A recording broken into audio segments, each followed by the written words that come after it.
ഗാർഹിക ആവശ്യങ്ങൾക്കുള്ള പാചകവാതക വില വർദ്ധിപ്പിച്ചു. സിലിണ്ടറിന് 29 രൂപയാണ് കൂട്ടിയത്. 3 മാസത്തിനിടെ രണ്ടാമത്തെ തവണയാണ് ഗാർഹിക സിലിണ്ടറിന്റെ വില വർദ്ധിപ്പിക്കുന്നത്. കുടുംബ ബജറ്റുകളുടെ താളം തെറ്റിക്കുന്ന തരത്തിലാണ് പാചകവാതക വില വീണ്ടും വർദ്ധിപ്പിച്ചത്. 14.2 കിലോഗ്രാം സിലിണ്ടറിന് 29 രൂപയാണ് വർദ്ധിപ്പിച്ചത്. 3 മാസത്തിനിടെ ഉണ്ടാകുന്ന രണ്ടാമത്തെ വില വർധനവാണിത്. പുതുക്കിയ നിരക്കുകൾ ജൂൺ 7 മുതൽ നിലവിൽ വന്നു.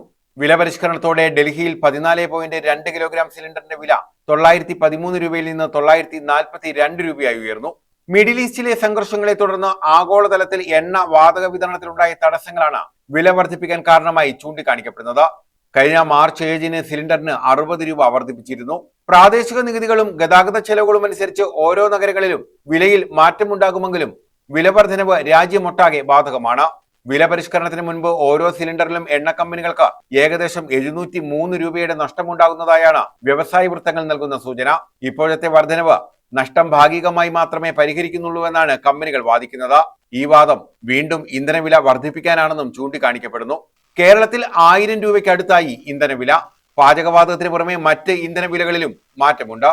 മെയ് പകുതി മുതൽ ഇതുവരെ പെട്രോൾ ഡീസൽ വിലകളിൽ ലിറ്ററിന് 7.5 രൂപയുടെ വർധനവാണ് ഉണ്ടായത്.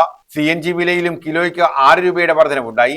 ഇത്രയും വില കൂട്ടിയിട്ടും പെട്രോളിന് ലിറ്ററിന് 11 രൂപയും ഡീസലിന് 33.6 രൂപയും എന്ന കണക്കിൽ തങ്ങൾ ഇപ്പോഴും നഷ്ടത്തിലാണെന്നാണ് എണ്ണ കമ്പനികൾ പറയുന്നത്. News desk.